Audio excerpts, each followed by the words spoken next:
하나님이 지나간 세대에는 모든 민족으로 자기들의 길들을 가게 방임하셨지만 자기를 증언하지 않은 것은 아니다. 하나님께서 자기를 적극적으로 증언하셨다.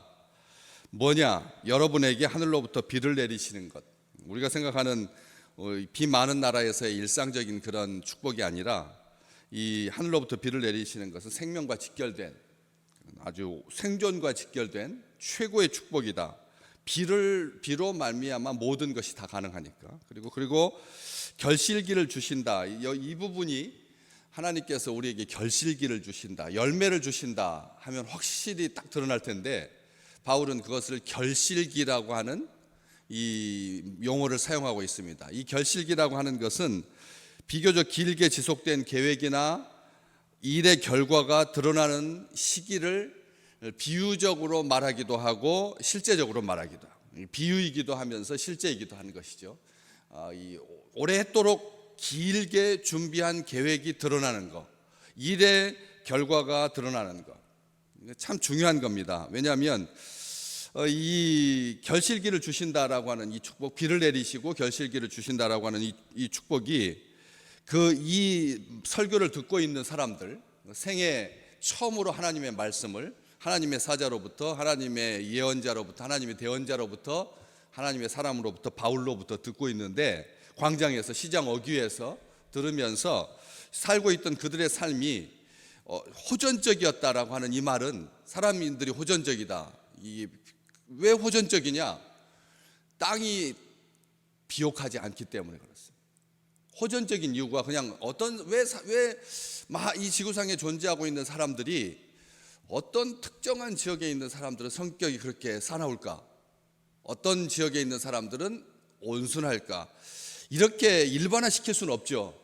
어느 지역에 사는 사람들이 무조건 사납고 어떤 지역에 사는 사람들은 무조건 평화주의적이고, 이렇게 말할 수는 없을 것입니다. 그렇기 때문에 그 지역의 상황을 봐야 되는데, 이 루가오니아 이 지방은 터키 중심부입니다. 이 중심부인데, 거기에서부터 물이 시작되어 가지고 해변으로 빠져나가는 상류 지역이어서 물이 모일 수 있는 그런 공간이 아닌 거죠.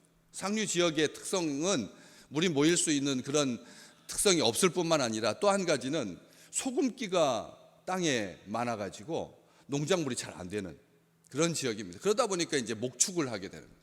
목축을 하게 되고, 그래서 이 소금기가 많은 토양이고, 게다가 대부분이 곳곳이 다 불모지로 있는 것입니다. 우리나라가 지금 이렇게 땅덩어리가 있는데, 그것도 반토막 나 있는데, 사람이 사는 데만 많이 사는 것. 안 사는 데는 그렇게 넓은 땅이 있는데도 사람들이 안 삽니다.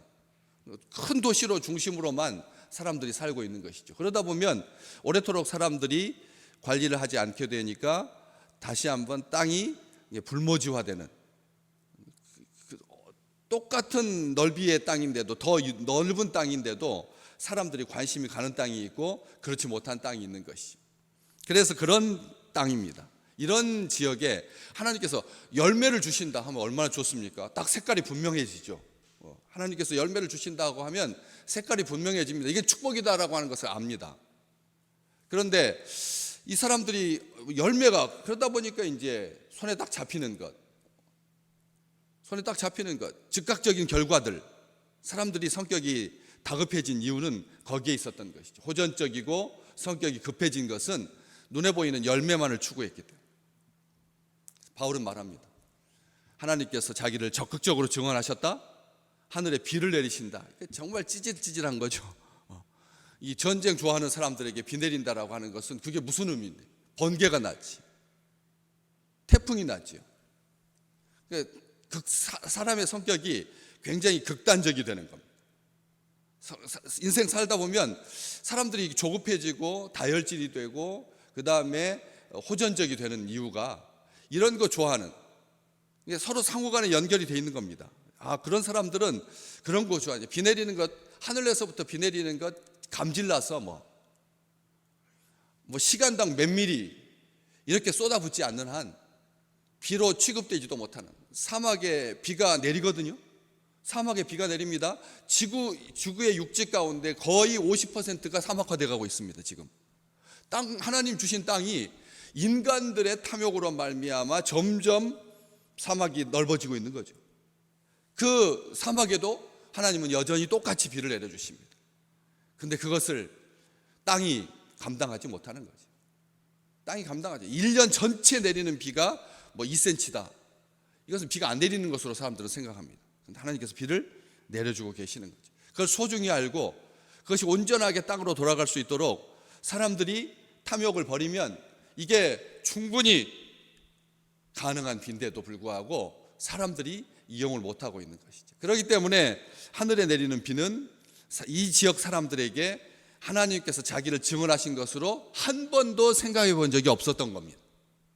감사할 조건이 안 되는 거예요. 다 밑에 하류에 있는 사람들이 축복을 누리지, 그 복을 누리지, 상류에 있는 사람들은 그걸 가지고 혜택을 볼 기회도 없었고 겨를도 없었던 것이죠. 생각도 거기에 미치지 못했던 겁니다. 바울은 그걸 분명히 말합니다. 하나님께서 자기를 증언해 주신 거다. 결실기. 그렇기 때문에 우리 이제 여름, 이제 장마 시작되고 여름이다. 이제 우리가 여름을 살고 있는데 더위가 잦아들고, 그리고 유난히 심했던 가뭄이나 태풍이나 폭염이 지나가고, 이런저런 걱정들로 노심초사했던 그런 농부들, 어부들의 마음이 황금 물결을 이루는 가을 바람에, 그 가을 바람을 맞게 될 거라는 거죠. 올해 여름은 특별하게 폭염도 길고 또 잠 못 이루는 열대야도 많을 거다. 저녁인데도 25도가 넘어가는 온도로 사흘 이상 지나가면 이게 폭염이다, 열대야다. 이러한 것들이 점점 많아질 거다. 이런 속에서 가을바람에 수줍게 흔들리고 있는 그런 하나님의 은혜, 이게 결실기가 가져다 주는 축복인 거죠. 왜냐하면 그것만 집중하지 않는다는 거죠. 열매라고 말했어요. 열매가 하나님의 복이신데 바울은 그 열매만 주목하지 않고 있습니다. 하나님께서 결실기를 주신다. 훨씬 더 확장되는 겁니다. 이게 은혜 받은 사람의 시각이고 이게 거듭난 사람의 마음인 겁니다. 눈에 보이는 그것만, 반짝이는 것만, 열매만 조심하셔야 됩니다. 미혹할 수 있습니다. 이거 조심하시는 거죠. 그래서 이 사람들에게, 이 지역 사람들에게 그게 전부였던 거죠.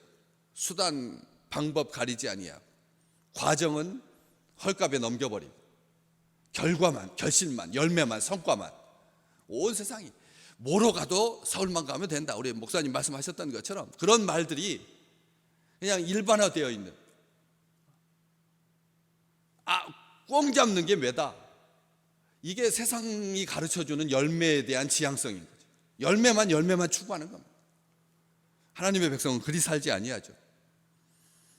살아가기에 넉넉하게, 사람뿐만 아니라 짐승까지, 조류까지, 정말 바닷속에 살고 있는 식물성 플랑크톤까지, 동물성 플랑크톤까지 하나님께서 다 먹이신다는 거예요. 우리 하나님은 그런 분이시다는 거죠. 결실기를 주신다라고 하는 말이 그런 의미입니다. 살아가기에 넉넉하고 심고 뿌리고 가꾸는 수고를 다 하지 아니하여도 하나님께서 먹을 것 풍성하게 주시는, 사람이 이렇게 먹기 위해서 그냥 모든 것들을 하나 얻으려고 10개를 버려야 되는, 하나 얻으려고 10개 버려야 되는 이런 어리석은 짓을 하지 않아도 하나님께서 온 세상 가운데 풍성하게 먹을 수 있도록 그렇게 허락해 주셨는데, 탐욕으로 말미암아, 인간의 욕심으로 말미암아, 정욕으로 말미암아 이 세상이 그렇게 물 부족 국가가 되고 땅이 오염되고 공기가 오염되는 것이죠. 그렇기 때문에 전적으로 하나님께서 도우시는 거다. 결실기를 주신다라고 하는 말은 하나님께서 시작부터 끝까지 책임지신다는 뜻입니다. 열매는 지나간 날들의 기억과 수고를 다 담지 못합니다. 우리 거기에 속아서는 안 된다는 거죠. 결과만 보고 현장만 보고 일희일비하지 말라는 뜻이죠. 과정은 잊혀지기 쉽습니다. 그 과정이 얼마나 지난한 날들을, 그 일상을 살아가는 그 삶의 노고를 고스란히 담고 있는데도 불구하고 우리는 열매, 결실, 성과, 연봉으로 사람을 평가. 중고시장에 나오는 중고차 딜러가 차를 소개하는데 참 재밌더라고요. 어떤 차 다 값이 비슷해요. 뭐 오래된 차, 중고차인데 뭐 얼마큼 탔느냐, 뭐 차종이 뭐냐, 뭐 이런 구별은 있어도 한 가지도 말하더라고. 한 가지로 이렇게 소개하더라고요. 이 차는 누가 구입합니까? 그랬더니 월 소득 200에서 250만 원 되는 사람들이 타는 차입니다. 이게 딱 말하더라고. 연봉으로 자기가 돈 벌어들이는 그 소득으로 누가 탈지까지 다 벌써, 그러니까 중고차를 많이 팔다 보니까 그런 지경에 이른 것이죠. 그래서 허울 좋은 그렇게 눈에 부시는 자기 체면차리 하는 그런 차 타지 말고 실속 있는 차를 타십시오 하면서 골라주더라. 이런 것들을 보면서 정말 하나님까지 가려진다는 거죠. 열매만 추구하다 보면 가장 큰 비극은 뭐냐? 하나님도 보지 못하는 거예요. 하나님도 보지 못하는 거예요. 자기 목적을 이루기 위해서 수단이 정당화되고, 그리고 과정은 무시되고, 그리고 결과는 하나님을 보지 못하게 된다는 거죠. 그 화려함에. 우리 인생 한번 돌아보십시오. 가시와 엉겅퀴밖에 낼 수 없는 인생들입니다. 원래가 하나님으로부터 떠나면 가시와 엉겅퀴밖에 낼 수 없는 백성들인 거죠. 그런 존재입니다. 그 지역에 살고 있는 사람들은 하나님을 떠났기 때문에, 하나님을 모르기 때문에, 하나님 없이 살다 보니까 열매, 눈에 보이는 것 추구하면서 거칠어지고, 토양은 불모지가 되고, 척박해지고, 사람은 약탈하게 되고, 호전적이 되고, 그럴 수밖에 없었던 것이죠. 합당한 열매는 고사하고, 하나님은 결실기를 주십니다. 성경은 말합니다. 만물이 하나님께서 자기를 증언하시는 거다. 만물이 땅 끝까지 창조하신 하나님이다. 오늘 우리 본문 말씀 고로 앞쪽에도 16 앞쪽에도 보시면 그렇게 기록되어 있지 않습니까? 15절 말씀에 천지와 바다와 그 가운데 만물을 지으시고, 우리 생각에는 그냥 만물이라고 하는 말로 그냥 말하면 끝나잖아요. 그런데 하나님에 대해서 아주 구체적으로 말하고 있습니다. 천지, 바다, 그 가운데 만물, 하나님께서 다 지으신 거다. 하나도 놓치지 아니하고 창조주 하나님에 대해서 바울이 말하는 것을 보십시오. 하나님이 자기를 증언하신 것이다. 모든 것들을 통해서, 모든 것, 여기 천지, 바다, 그 가운데 만물, 이 속에는 하나도 예외가 없는 거죠. 하나도 예외가 없습니다. 단 하나도 없습니다. 우리가 요즘 서울시 문 앞에 그 사랑벌레, 그냥 까맣게 된 벌레가 그냥 온통 창내에 그냥 붙어 있고 해가지고 이걸 어찌할 바를 몰라 하는 이런 것까지도 하나님께서 다 이유가 있으셔서 지으셨다는 거죠. 다 하나님이 계획하시고 만드신 겁니다. 하나님이 만든 것입니다. 저절로 생겨난 게 아니라는 거죠. 하나님께서 만드신 겁니다. 그 속에서 우리가 봐야 합니다. 그것만 볼 뿐만 아니라 바람도 봐야 됩니다. 비를 우습게 여기고 천둥과 번개만 귀하게 생각하는 것이 아니라 하나님께서 우리에게 주신 모든 것 하나님의 은혜이고 선물인 거죠. 태양과 흘까지, 그리고 농부와 어부들의 마음까지, 골짜기까지 하나님께서 아름답게 지으셨습니다.